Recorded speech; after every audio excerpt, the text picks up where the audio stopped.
What happens when a Hollywood power figure tries to take something the Vatican has protected for centuries, and the Pope himself decides enough is enough? It sounds like the opening scene of a thriller, but it's what actually ignited one of the strangest scandals of the year.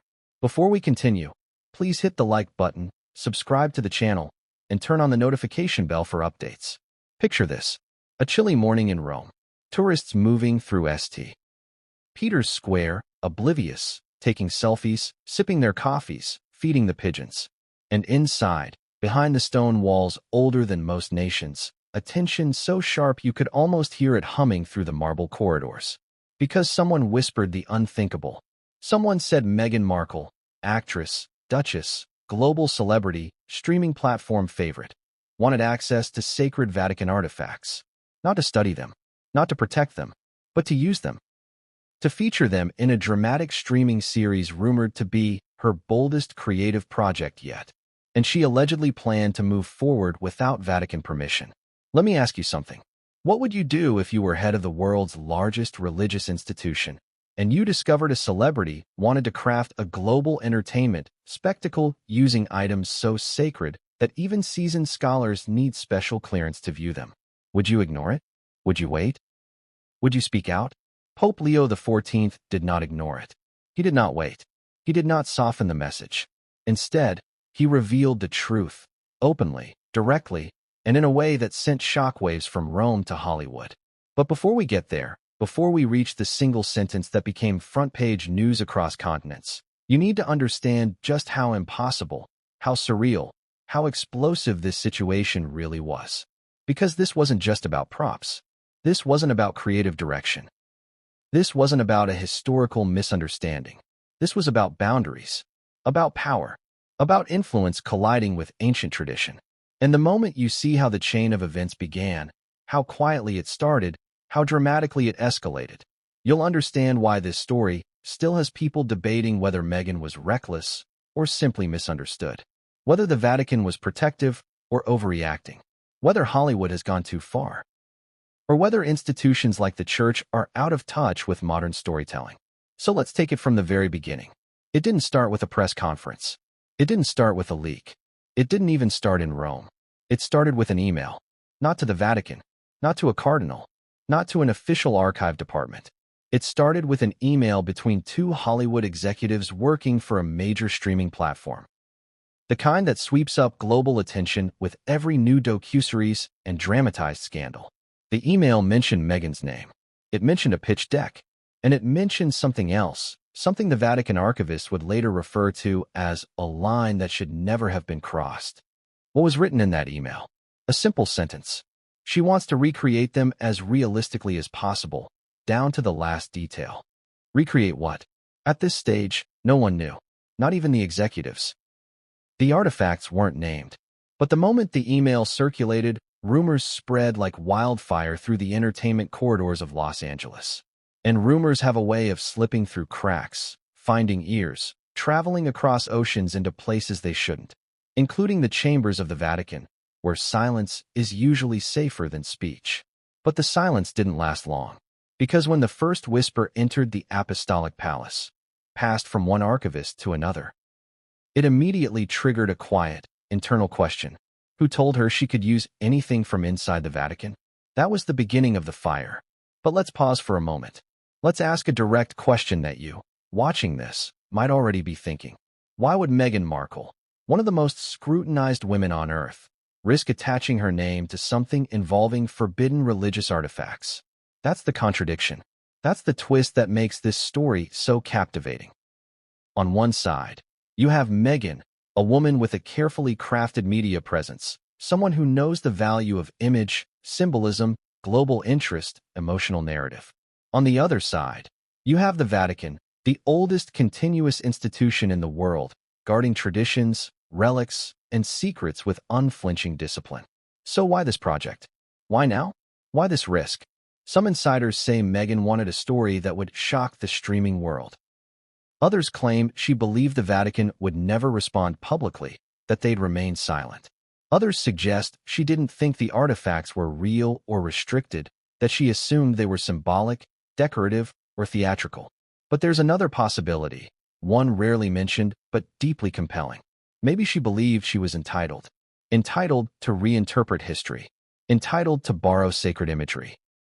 Entitled to use the Vatican as creative material the same way Hollywood uses palaces, governments, and royal scandals. After all, once you've starred on a global stage and lived inside a monarchy's shadow, what feels off limits anymore? And that's precisely why Pope Leo XIV reacted the way he did. Because for him, these objects were not props. They are pieces of spiritual heritage, protected through centuries of war, theft, and destruction. So when the early Vatican whispers reached his ears, the Pope reportedly paused, folded his hands, and asked a single question to the advisor who brought him the rumors. How many people know? It was an unusual reaction. Not anger, not disbelief, not immediate condemnation, just a question. Because information, like artifacts, is a kind of power. And the Vatican wanted to know how far this story had traveled before they decided what came next. But here's where the story takes an unexpected turn. The rumor didn't just reach the Pope. It reached someone else. Someone with access to the Vatican's most restricted sections. Someone who kept records.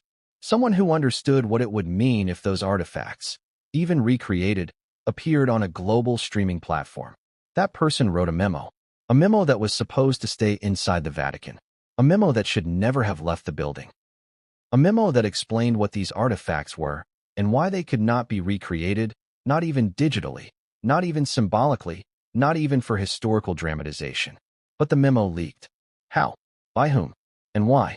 The answers would only emerge later, and they would reveal more than anyone expected about alliances, motives, and interests swirling around Meghan's project. For now, understand this. The moment the memo leaked, the Vatican no longer had control over the narrative. Hollywood had it. Journalists had it. Influencers had it. And millions of people on social media had it. This is when the first headlines appeared. Did Meghan Markle request access to forbidden Vatican relics? Streaming platform developing project using sacred artifacts? Vatican furious over unauthorized portrayals? No one had the full story yet. No one knew what was true and what was speculation. But the curiosity gap was wide open, and people were falling in. Because scandal sells. Mystery seduces.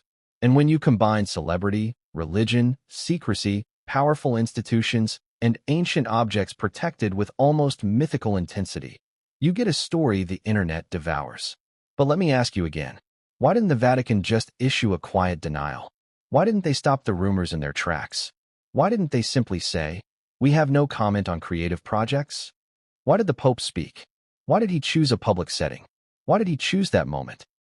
Why did he choose those exact words? There's a reason. A dramatic one. A reason tied to what the Vatican discovered, something they believed the public needed to hear.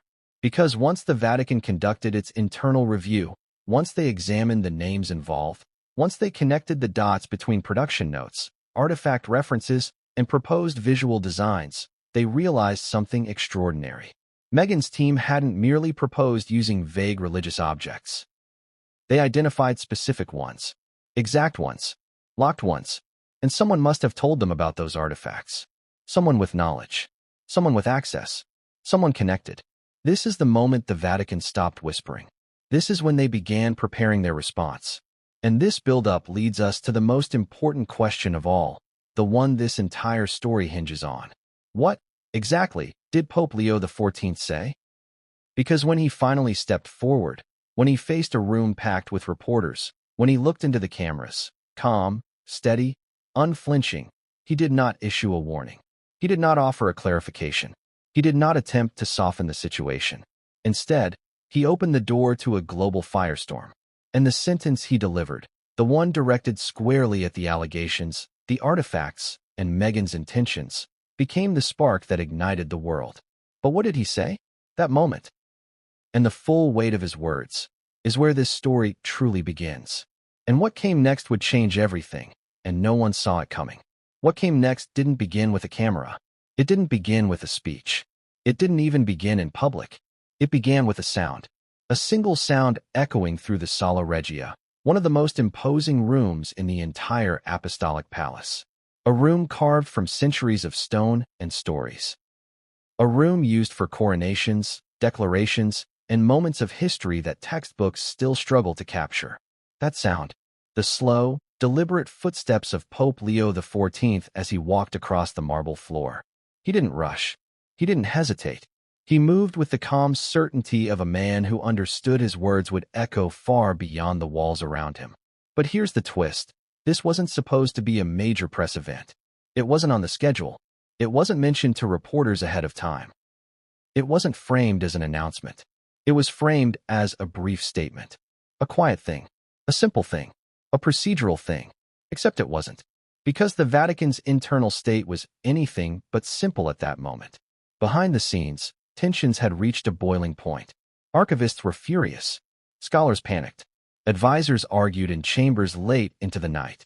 One official reportedly said, "If this becomes entertainment, we lose the meaning of what we protect." Imagine that. A place known for stoic tradition and calm discipline suddenly shaken by a name the world can't stop talking about. So what exactly pushed Pope Leo XIV to step forward? This is where the contradictions get deliciously dramatic.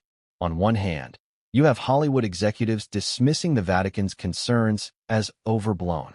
On the other hand, you have Vatican officials accusing the production of trespassing on history itself. Two worlds, two languages, two definitions of power. And Meghan Markle? She stood right in the center. Her name, her reputation, her public image, everything collided with the Vatican's fear that sacred objects would be turned into glossy, streaming content visuals without a shred of reverence. So here's the question no one expected the Pope to address. Did Meghan really intend to feature Vatican artifacts in her series? Or was this a misunderstanding that spiraled out of control? That's the contradiction that made Pope Leo XIV's speech so electric. Because he didn't simply deny. He didn't simply confirm. He didn't simply clarify. He exposed. And he knew the moment he spoke, whatever he said would become the headline of the year. But before he uttered a single word, something else happened. Something few people noticed, but every insider remembers. A chair scraped. That's all. A chair. A journalist shifted her seat 2 inches. A tiny gesture.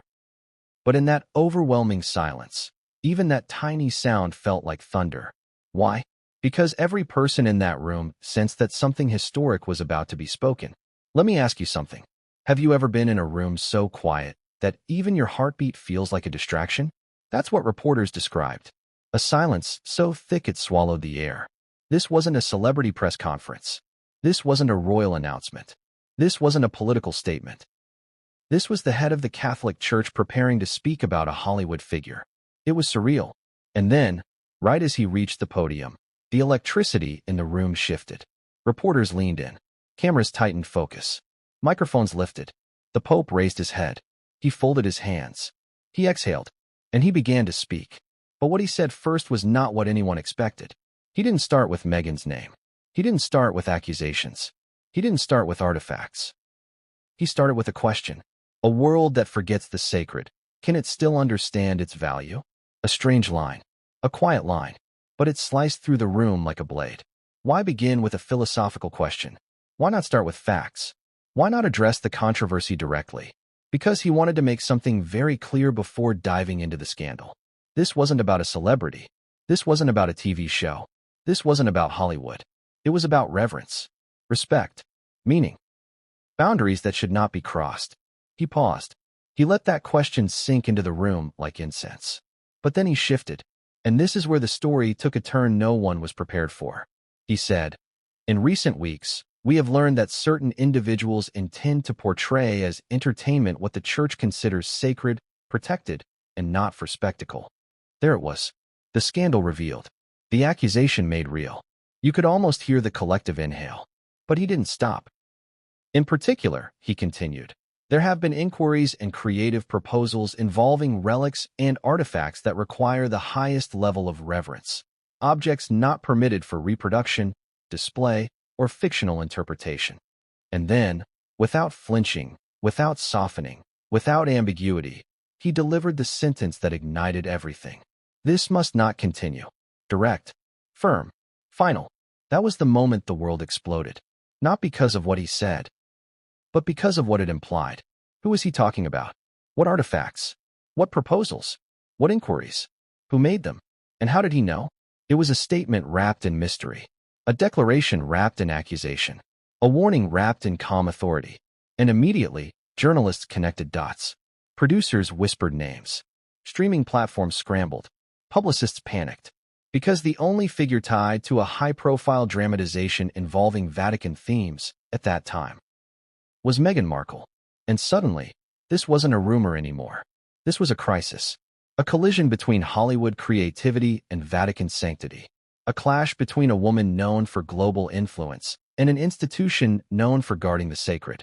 A battle over meaning, representation, and respect. But here's the emotional twist that most people missed. Pope Leo XIV did not sound angry. He sounded disappointed. There was a heaviness in his tone, a softness to his delivery, a sadness in his phrasing, as if the real pain came not from the proposal, but from the idea that someone believed sacred history was simply set decoration. This was the emotional beat that ricocheted through the world when the clip went viral. This must not continue. Short, punchy, unmistakable. But remember something crucial. The Pope didn't name Meghan. He didn't identify the artifacts. He didn't describe the proposals in detail. He left a void, and the world rushed to fill it. Social media erupted. Articles multiplied by the hour. Pundits debated intentions and motives. Hollywood insiders leaked fragments of conversations. Pro-Meghan factions defended her fiercely. Critics sharpened their knives. Some said the Pope was overreacting. Others claimed he was too gentle. Some argued this was about control. Others insisted it was about respect. And yet, despite all the noise, one haunting question remained unsolved. How did Meghan's team learn about these sacred artifacts in the first place? No one outside the Vatican should have known about them. No one outside the archives should have recognized their descriptions. No one without clearance should have been able to reference them at all. So how did this happen? How did these objects enter a Hollywood pitch meeting? Who gave that information? Who broke the chain? Who whispered the impossible? This is where the deeper mystery began. A mystery the Vatican tried to unravel quietly. A mystery Hollywood tried to contain. And a mystery that would eventually reveal the connection between Meghan's creative vision and a person no one expected to be involved. Because just hours after Pope Leo XIV finished speaking, another leak would break loose. A leak that exposed the first concrete link between Meghan's team and the Vatican's restricted knowledge. A leak that changed the entire narrative. A leak that led to the Vatican launching a hidden investigation behind closed doors. And what they discovered, who they discovered, would plunge the entire situation into chaos. But we're not there yet. Because before the investigation began, before fingers were pointed, before alliances formed behind the scenes, there was one more twist. A twist that would turn a quiet Vatican concern into a global scandal. And no one, not even the Pope, saw it coming.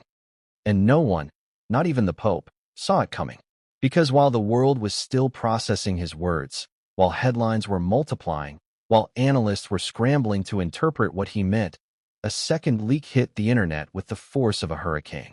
But before we get to that leak, you need to understand the atmosphere in those hours after the Pope's statement. The Vatican's internal lines were buzzing. Journalists were stationed across Rome expecting a follow-up. Hollywood executives were on emergency calls. Meghan's team reportedly held a crisis meeting that stretched past midnight. Everyone was preparing for a next step. But the next step didn't come from an institution. It didn't come from a publicist. It didn't come from an insider. It came from someone anonymous. An email, sent to several major European newsrooms. No name, no signature, no explanation, just one attachment. A PDF file, one that appeared to be a Vatican internal memo. A memo not meant for public eyes, detailing the nature of inquiries made by external creative entities related to sacred objects stored in the Holy See. At first, editors thought it was fake. Clickbait. A forgery. But then someone checked the formatting, the watermark, the internal coding, the linguistic structure, the distribution stamp. And suddenly, it didn't look fake. Suddenly, it looked very real. The leak wasn't just explosive. It was surgical, precise, delivered to ignite maximum impact. But here's where the contradiction becomes fascinating. The leaked memo never named Meghan. Not once. Not even in the footnotes. Instead, it described an international production team connected to a high-profile public figure requesting information on several Level 3 restricted artifacts. Now, if you're wondering what a Level 3 restricted artifact is, this is where the story takes a sharp, suspenseful turn. Because most people have no idea the Vatican even uses that classification. Level 1 artifacts are items that scholars can access with approval. Level 2 artifacts require special permission and a reason tied to academic or theological research. But Level 3? Level 3 is the highest level of secrecy.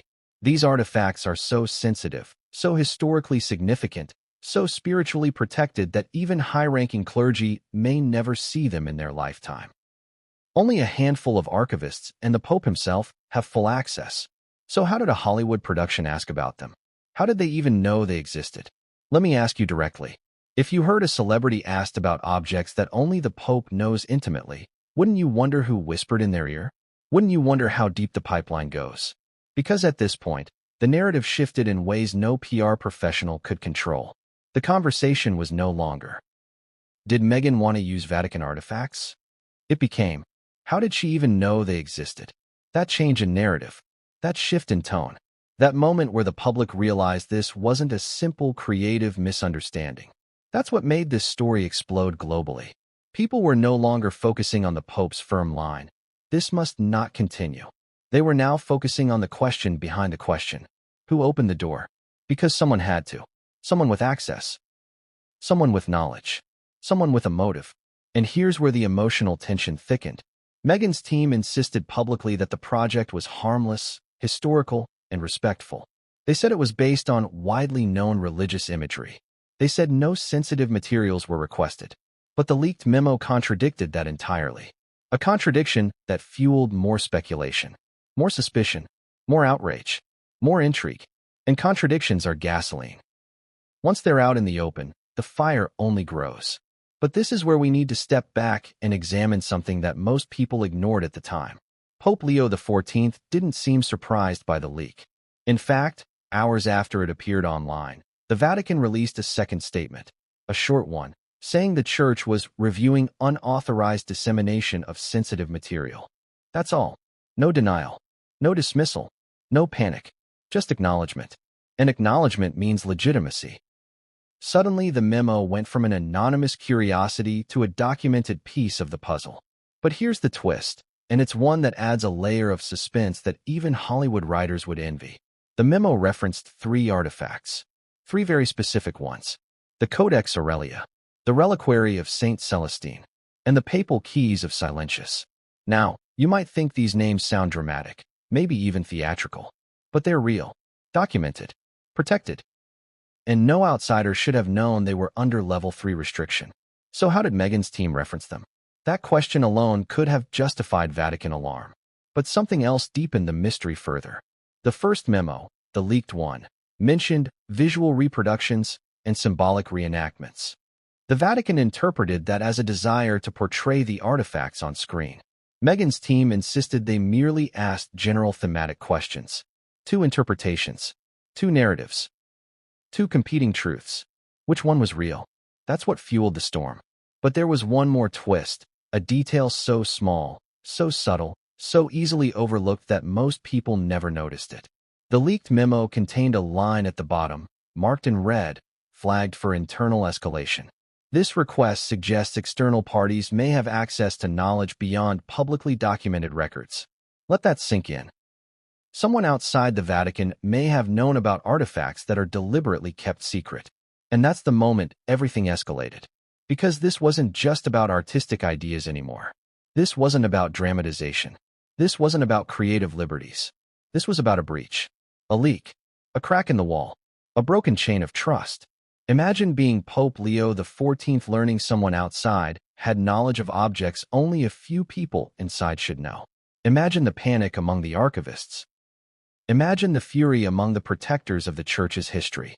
You can almost feel the tension gripping those marble corridors, the whispered conversations, the hushed meetings, the urgent phone calls. The Vatican launched a rapid internal investigation. Not a public one, not a gentle one. A silent internal probe focused on 2 questions. Who leaked the information? And how much did Meghan's team actually know? And this is the moment where the story pivots. Because the investigation didn't just reveal who might have whispered, it revealed something far more shocking. A connection, a link, a person, someone who had reasons to give Meghan's team insider information, someone with access, someone who, for years, had been quietly moving between worlds, the sacred and the secular. And when the Vatican discovered this person's involvement, everything changed. But here's the catch. At this point in our story timeline, the public still knew none of this. All the world saw was the Pope's statement, the leaked memo, the headlines, the debate. But behind the scenes, threads were being pulled, names were being examined, timelines were being reconstructed, emails were being scrutinized. Because this wasn't just a controversy anymore. It was a mystery, a scandal wrapped in secrecy and celebrity, a global figure tangled in ancient history, a Hollywood pitch unexpectedly colliding with one of the oldest institutions in existence. And the Vatican's investigators were about to uncover something that would flip the entire narrative upside down, something that would drag this story from rumor to revelation, something that would force Pope Leo XIV to take an action no modern pope has ever taken regarding a public figure, something that would bring Meghan's project to a grinding halt. But that moment, that reveal, belongs to the next chapter. Because before the Vatican uncovered the identity of the person who opened the door, another twist hit the headlines. A twist that involved leaked production notes, secret phone calls, conflicting testimonies, and a piece of evidence too startling to ignore. The introduction is now approaching its final stretch, and what comes next will connect the Vatican's fears directly to Meghan's creative vision, in a way no one could have predicted. The next line of this story shifts us fully into the narrative that shapes Chapter 1.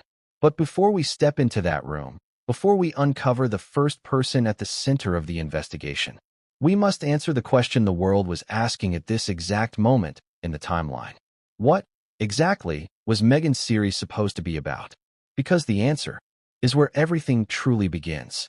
Because the answer is where everything truly begins. And what an answer it was. At first, all anyone had were guesses, speculation, rumors whispered between media circles and Hollywood insiders. No one knew what Meghan's secret series actually aimed to portray.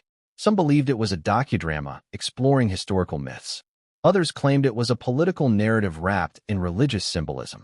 And a few thought it was simply a fictional thriller loosely inspired by ancient texts. But none of those guesses matched what emerged next. Because the second major leak, the one that eclipsed every headline about the Pope, involved something far more sensitive. Storyboards, actual production sketches. They weren't finished artworks. They weren't polished designs. They were rough, hand-annotated visuals that had clearly been drafted inside a creative development room. And what those sketches depicted made Vatican insiders furious. One showed a dimly lit chamber modeled closely on a restricted archive room in the Apostolic Palace. A room not open to the public, a room few living humans have ever seen. Another showed a replica of the reliquary of Saint Celestine, the same artifact the memo referred to as Level 3 restricted. And then there was the final sketch, the one that caused the most uproar. A depiction of a protagonist, not necessarily Meghan, but a character bearing striking resemblance, holding a set of ornate keys labeled Keys of Silentius. That name wasn't meant to be known outside Vatican walls. Not even scholars discuss it freely. So how did it end up in a sketch room? And that's when the speculation went from intrigue to alarm. Some believed Meghan's team used internet research and creative liberty to imagine objects that simply resembled restricted artifacts. Others believed the production received insider descriptions. But here's the twist that complicated the entire narrative. The sketches contained architectural details of a Vatican room that were never publicly released. Not in books, not in documentaries, not in press tours. Details like the exact angle of a vaulted ceiling, the placement of a carved medallion, the triple lock mechanism on the archive door. These weren't common knowledge. They were secrets, and now they were drawings. So I ask you, what does that suggest? Coincidence? Guesswork? Creative imagination? Or a leak coming from someone who had seen the inside? This discovery was what jolted the Vatican into a state of full alert. This was what escalated the internal investigation. This was what turned whispers into suspicion and suspicion into fear.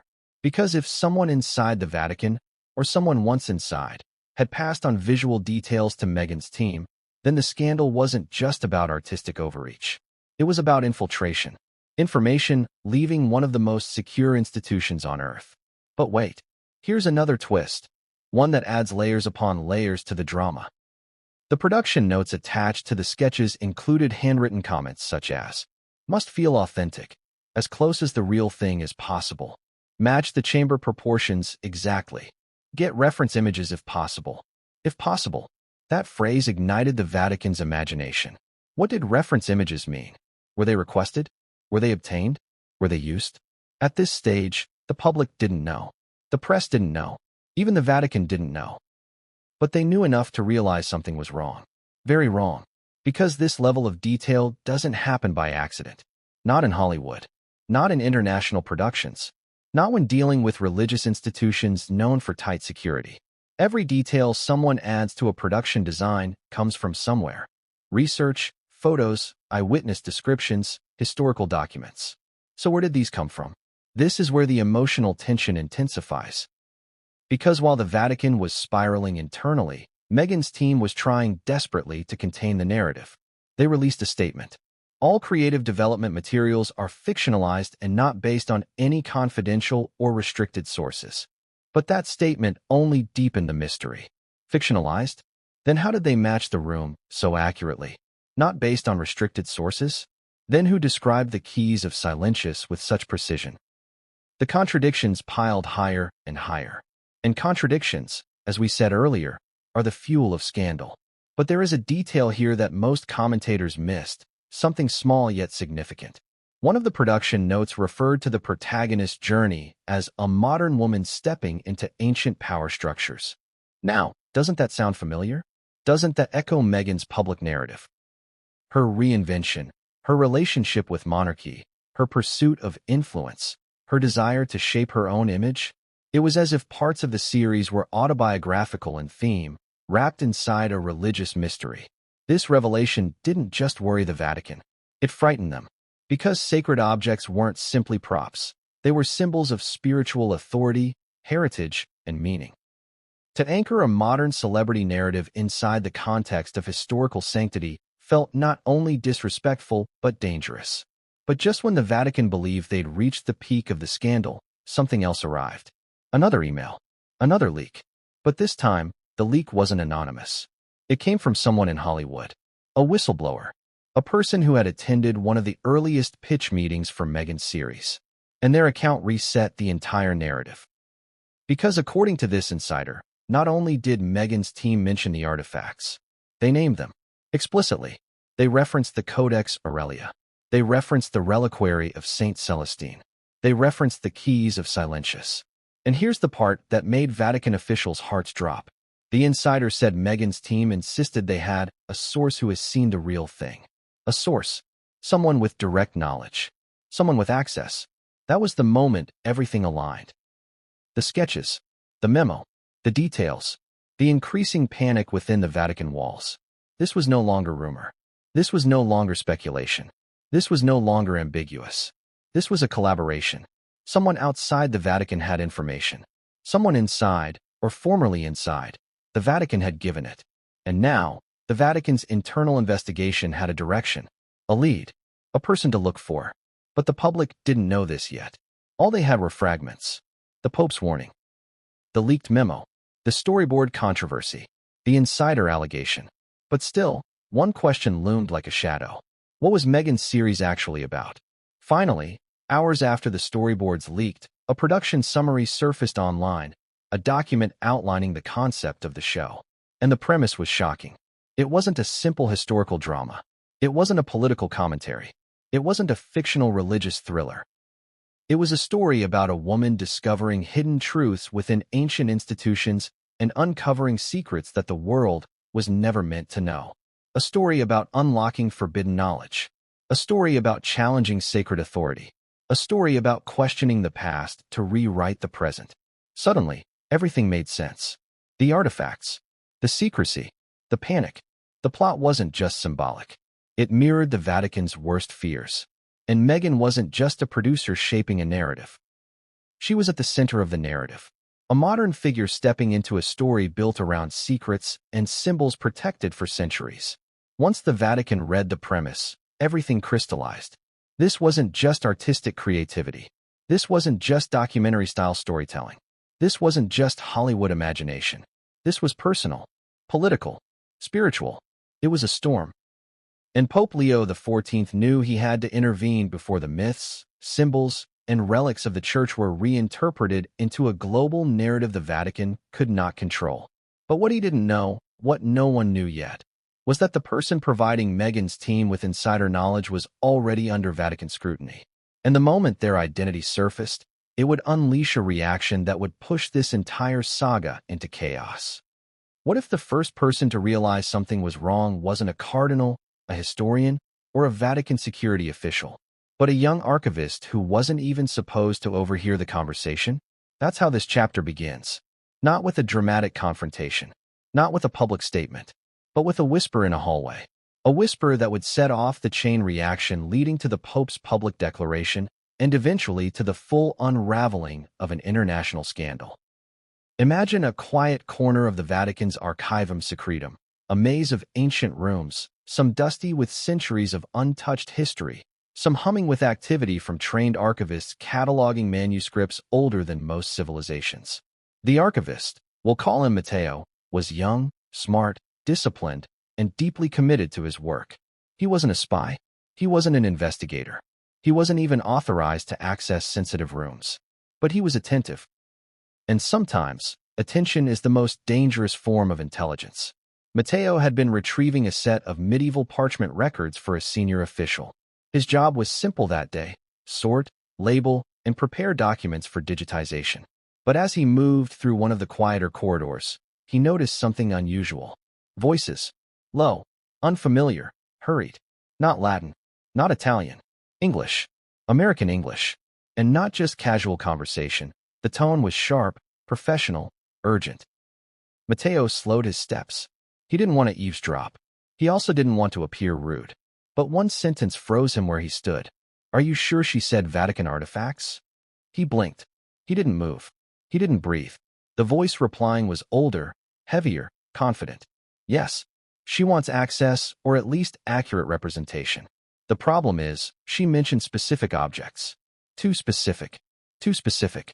That phrase traveled down Matteo's spine like cold water. Not many people in the entire world knew the full inventory of the Vatican's most sacred artifacts. Even fewer knew about the Level 3 items, the ones the leaked memo later described.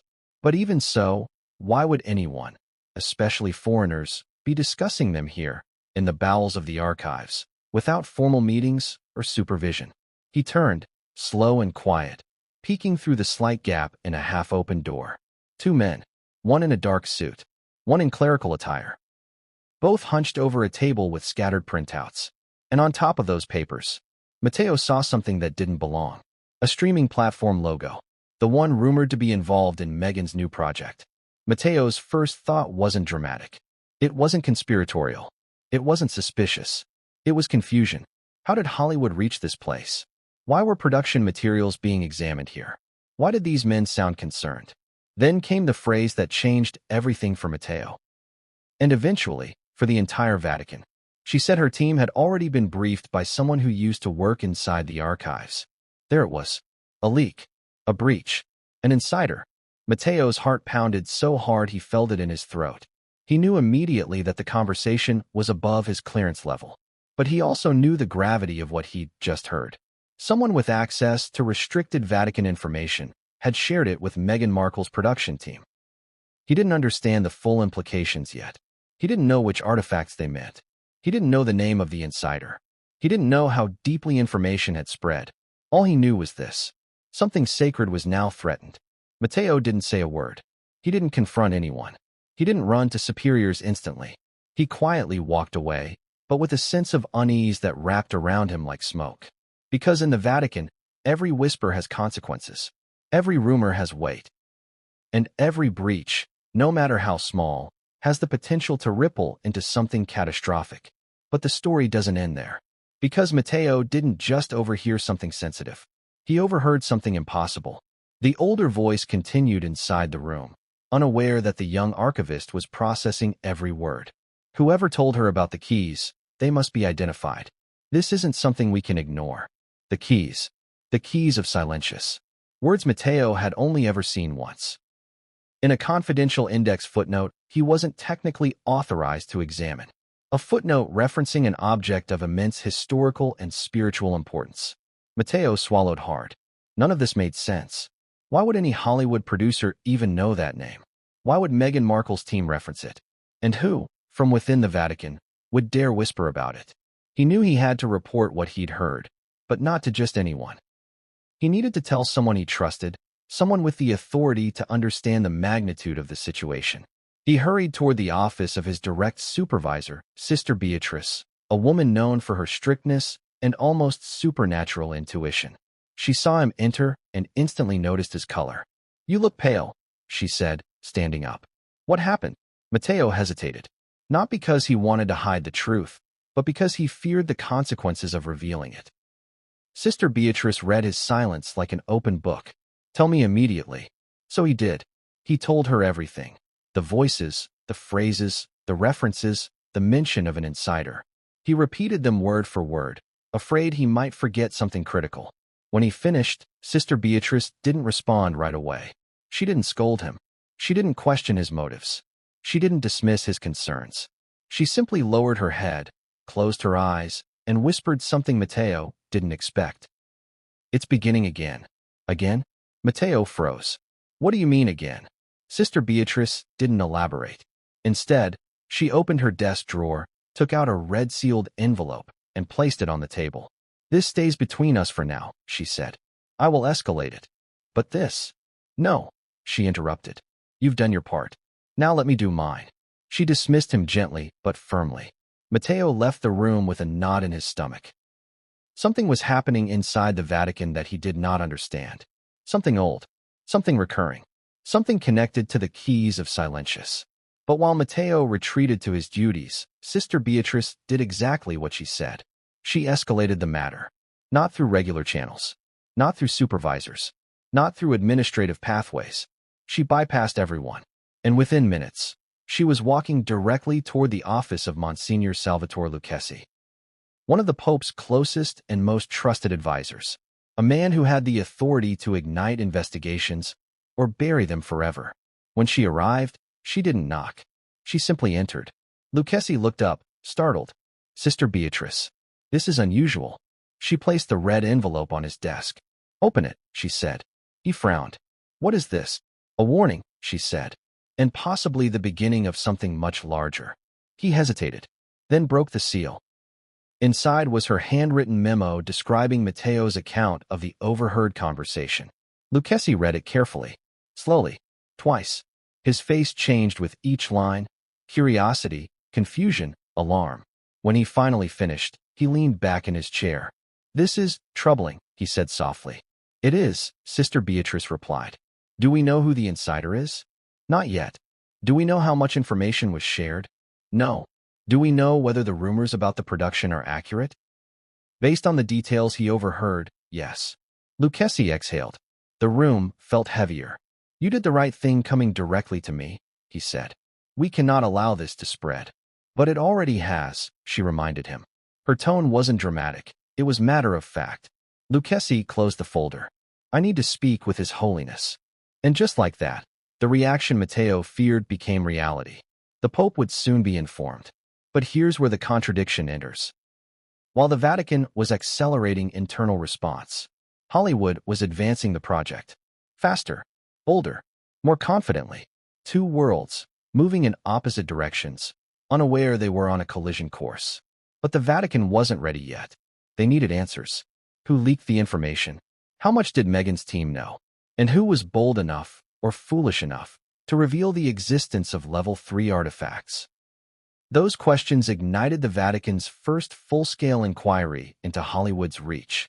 But the real shock came when Lucchesi brought the memo to the Pope. Because Pope Leo XIV recognized something instantly, something Sister Beatrice and Matteo couldn't have known. A detail hidden in the overheard conversation. A detail that connected this new scandal to an older one. A detail he hoped he would never encounter again. The Pope stared at the memo for a long time. Then he whispered the same words as Sister Beatrice. It's beginning again. But what was beginning? And what past scandal did this echo? That answer, the truth behind the Pope's fear, is what shapes the rest of this chapter. And it would begin with the identity of the first-person Vatican investigators suspected, a person whose name would shock everyone. Who was the first-person Vatican investigators suspected? Who was the individual Pope Leo XIV recognized instantly from Matteo's overheard details? Not a cardinal, not a historian, not a Vatican guard, not a current archivist. It was someone the Vatican had quietly removed years ago, someone who had vanished from church circles but had not vanished from public life.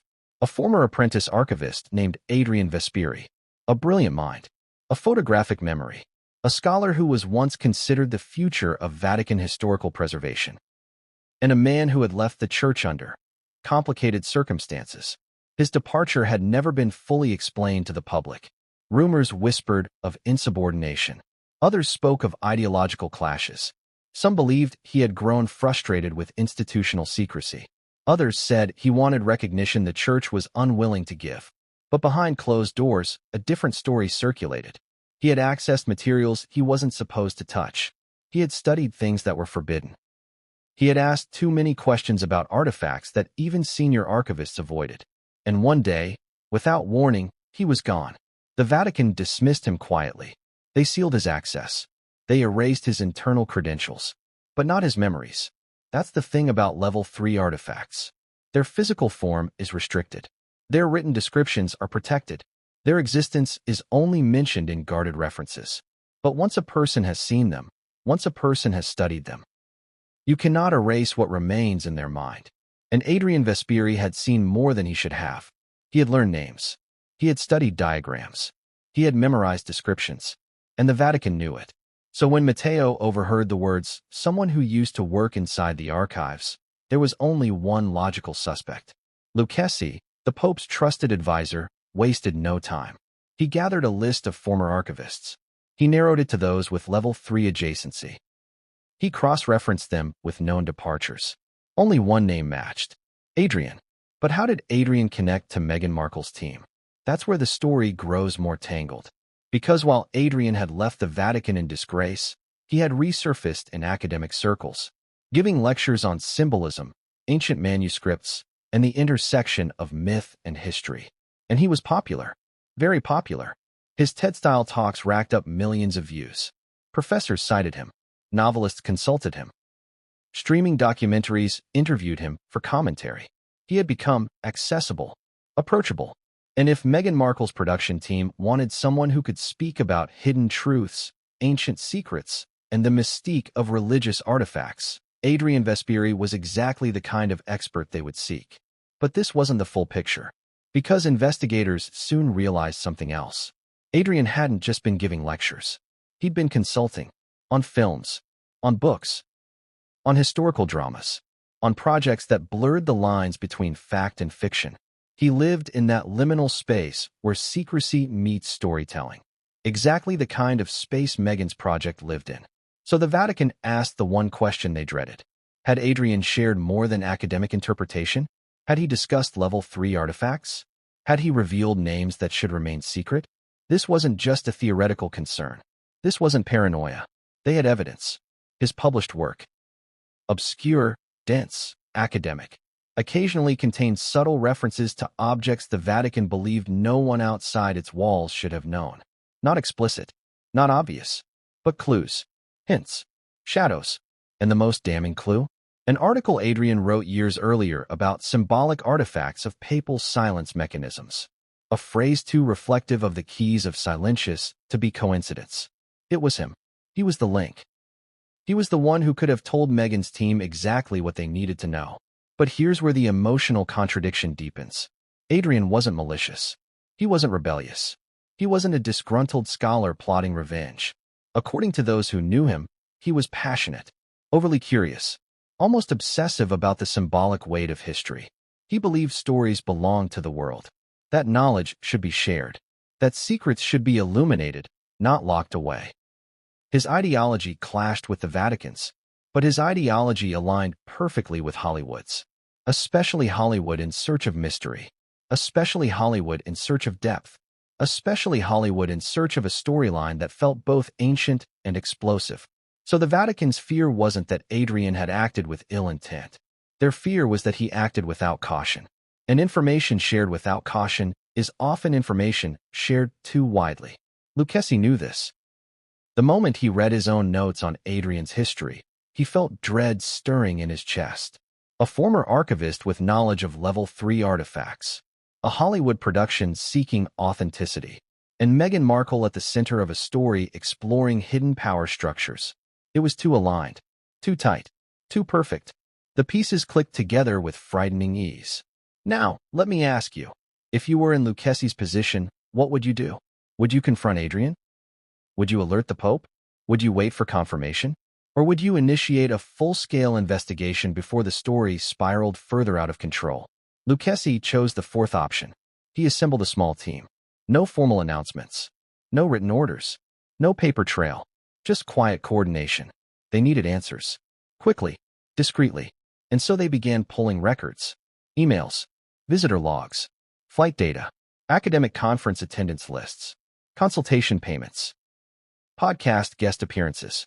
Streaming platform advisory credits. They weren't just tracking Adrian. They were mapping his life. And the map told them something stunning. 3 months before the Vatican heard the first rumor.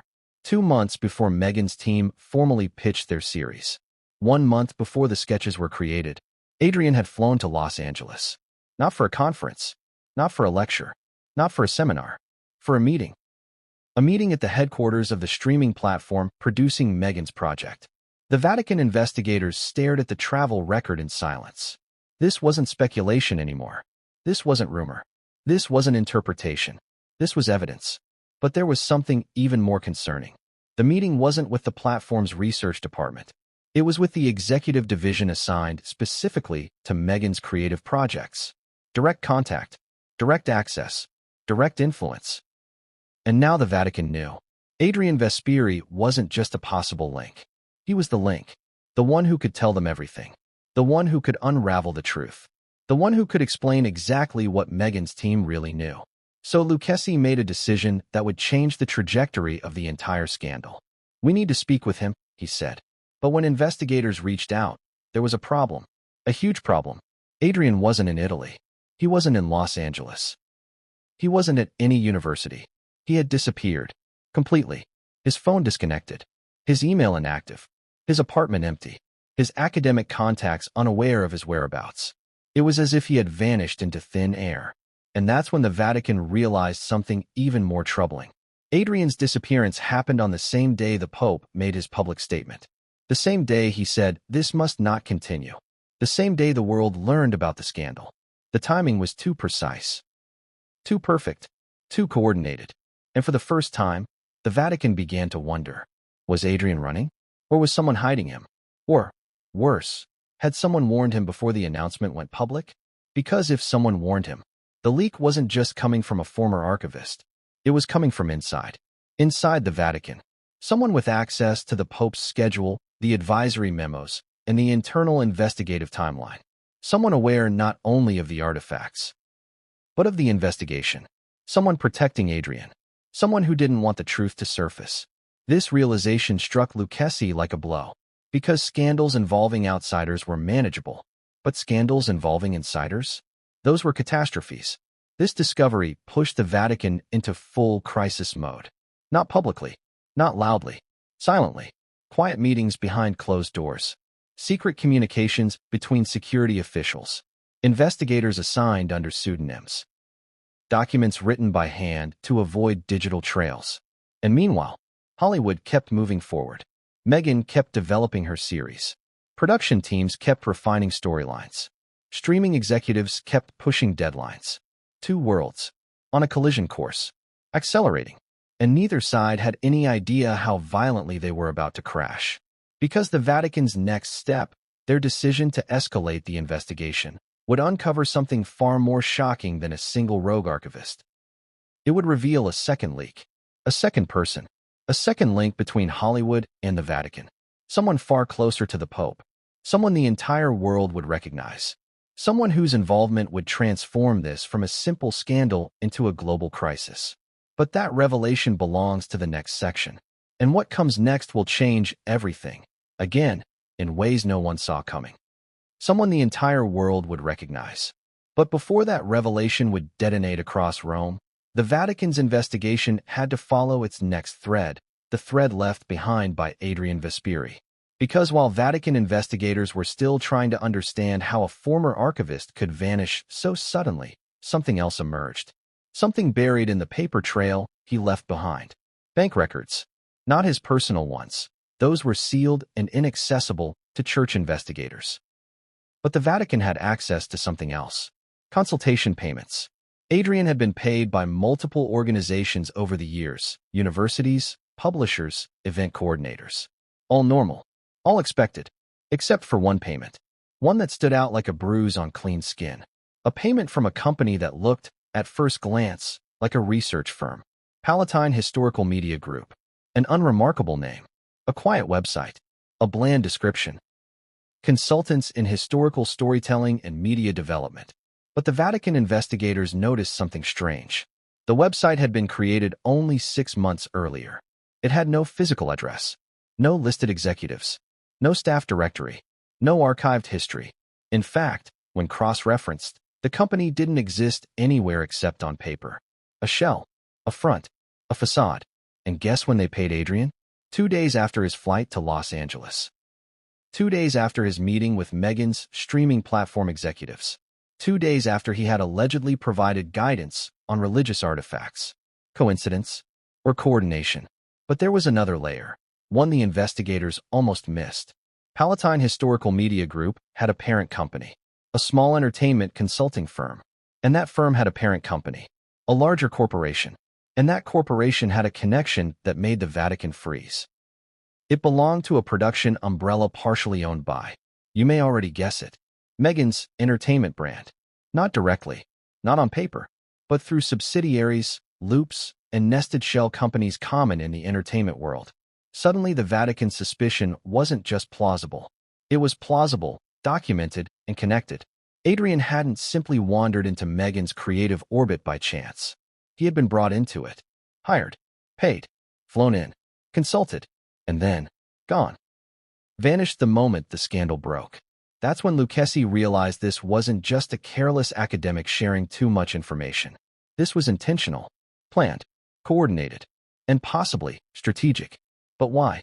Why would Meghan's team build a shell corporation to hire a former Vatican archivist? Why hide the payment? Why operate so quietly?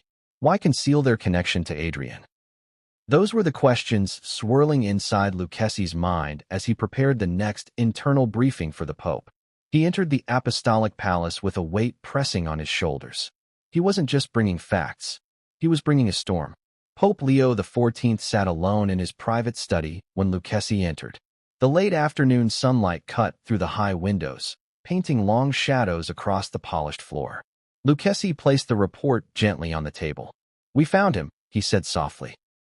The Pope didn't ask who. He already knew. "What did Adrian do?" the Pope asked. Lucchesi hesitated. "He may have been contracted." The Pope frowned. "By whom?" Lucchesi slid the document closer. "Not directly, but through intermediaries connected to." He paused. He didn't need to say her name. The Pope already understood. Silence filled the room. Heavy, suffocating, sacred. Then the Pope spoke. "Find him," he said. "Before they do." Those words were chilling. Not because of their urgency, but because of the implication. Someone else was looking for Adrian too. But who? Meghan's team? The executives? The unknown insider helping him? Someone protecting him for their own agenda? Lucchesi left the Pope's study with one mission: locate Adrian Vesperi before the trail went cold. But as the Vatican moved quietly behind the scenes, another wave of chaos crashed into